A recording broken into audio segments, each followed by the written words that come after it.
नमस्कार दोस्तों ये आज यहाँ मैं एक सिर्फ पेंशनर की आवाज़ नहीं बल्कि उन लाखों साथियों को पुकार लेकर खड़ा हूँ जिनकी ज़िंदगी की शाम आज भी अंधेरे में डूबी है। उन बुजुर्गों की जिन्होंने अपनी देश को जवानी दे दी, बुढ़ापे में देश ने उन्हें बुला दिया।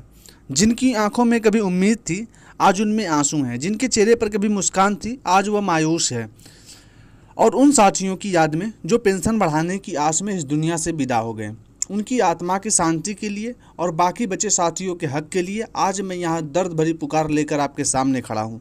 हम वे लोग हैं जिन्होंने अपनी जवानी की सबसे कीमती साल देश की सेवा में लगा दी।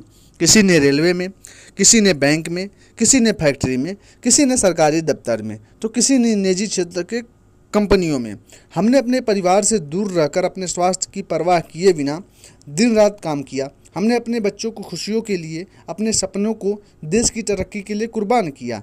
लेकिन आज जब हमें बुढ़ापे की दहलीज पर सबसे ज़्यादा सहारे और सम्मान की ज़रूरत है, सब सरकार और ईपीएफओ हमें सिर्फ 1,000 रुपये की पेंशन देकर हमारी पूरी ज़िंदगी की मेहनत का मजाक उड़ा रहे हैं। आज महंगाई आसमान छू रही है, दवा, किराया, बिजली, राशन, हर चीज़ महंगा हो गया। लेकिन ईपीएस 95 पेंशनर की पेंशन जहाँ के तहाँ बनी हुई है। क्या सरकार को यह दर्द दिखाई नहीं देता? क्या ईपीएफओ के अफसरों ने कभी सोचा है कि इतनी कम पेंशन में गुजारा कैसे होता है? क्या हमारे जीवन की कोई कीमत नहीं है? हमारे पास इतने पैसे नहीं हैं कि हम ठीक से इलाज करवा सकें, न इतने पैसे हैं जिनके पास से हम दवा सही से करवा सकें। और दोस्तों, बहुत सारे ऐसे लोग हैं जिनके पास दवा तक के पैसे नहीं हैं और वे तड़प तड़प कर इस दुनिया से चले गए। सरकार ने वादा किया था कि पेंशनरों को सम्मान मिलेगा, बुजुर्गों को सुरक्षा मिलेगी, लेकिन हकीकत क्या है? हर बार नई तारीख, हर बार नई कमेटी, हर बार सिर्फ आश्वासन, लेकिन हकीकत कुछ नहीं। ईपीएफओ के पास हजारों करोड़ का फंड है, लेकिन पेंशन बढ़ाने में टाल मटोल किया जा रहा है। सुप्रीम कोर्ट ने भी आदेश दिया कि ईपीएस 95 पेंशनरों को 7,500 रुपये मासिक पेंशन और डीए मिले। संसद की समिति, ट्रेड यूनियन, पेंशनर संगठन सभी मांग कर रहे हैं कि पेंशन बढ़ाई जाए, लेकिन सरकार और ईपीएफओ सिर्फ वादे, घोषणाएं और तारीख बदलने में लगे हैं। आखिर क्यों? सांसद, विधायक, मंत्रियों को तो आजीवन पेंशन और भत्ता मुफ्त मिलता है, इलाज का यात्रा सब कुछ मिलता है, लेकिन ईपीएस 95 पेंशनर जिन्होंने 30 से 35 साल लगातार योगदान दिया, जिन्हें 1,000 से 2,000 रुपये की पेंशन जीने को मजबूर किया जा रहा है, क्या ये वही है सबका साथ और सबका विकास? क्या वही है एक देश और एक पेंशन की नीति? साथियों, आज सबसे बड़ा डर यह है कि हमारे कई साथी जो पेंशन बढ़ाने की आस में थे वे इस दुनिया से चले गए।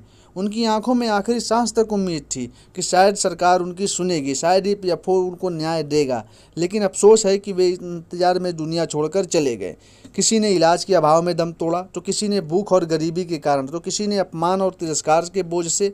उनकी विधवाएं आज भी दर दर भटक रही हैं, उनके बच्चे भी सरकार से न्याय की भीख मांग रहे हैं।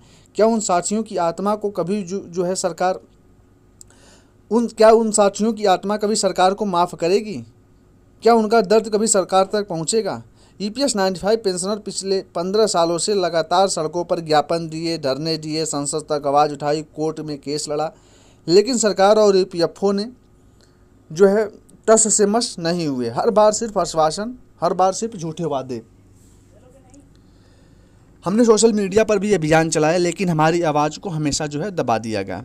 कई बार तो पुलिस ने हमें सड़क से उठाकर जेल में डाल दिया, हमारे बुजुर्ग साथियों को धक्का दिया, अपमानित किया गया। क्या यही लोकतंत्र है? क्या यही बुजुर्गों का सम्मान है? ईपीएस 95 पेंशन को तुरंत 7,500 रुपये महंगाई से जोड़ देना चाहिए। अगर सरकार और ईपीएफओ ने अभी भी हमारी आवाज़ नहीं सुनी तो यह आंदोलन को हम और तेज करेंगे और अपने हक के लिए, अपने सम्मान के लिए, अपने जीवन के लिए अंतिम सांस तक लड़ेंगे। अब चुप्पी नहीं, संघर्ष हम करेंगे। ईपीएस 95 पेंशन योगदान बंद करने का आह्वान भी करेंगे ताकि पेंशन बढ़ोतरी न हो। हम अपने बच्चे और परिवार और समाज को जागरूक करेंगे। हम सोशल मीडिया पर अभियान चलाएंगे, सड़कों पर उतरेंगे, संसद तक अपनी आवाज़ पहुंचाएंगे। आज मैं उन साथियों को श्रद्धांजलि देता हूं जो पेंशन बढ़ाने की आस में दुनिया छोड़कर चले गए। उनकी आंखों में आखिरी वक्त तक उम्मीद थी कि शायद सरकार सुन ले, शायद न्याय मिल जाए, शायद बुढ़ापे की शाम कुछ उजाला आ जाए, लेकिन अफसोस, वे इंतजार करते करते चले गए।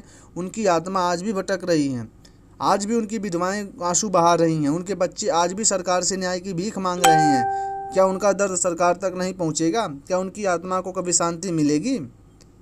अब वक्त आ गया है हम सब एकजुट हों साथियों। हमारे पास खोने के लिए कुछ नहीं है, लेकिन पाने के लिए बहुत कुछ है। सम्मान और न्याय, अपने बच्चों के लिए एक बेहतर भविष्य। अगर आज हम नहीं लड़ेंगे तो आने वाली पीढ़ियां इसी अन्याय का शिकार होंगी।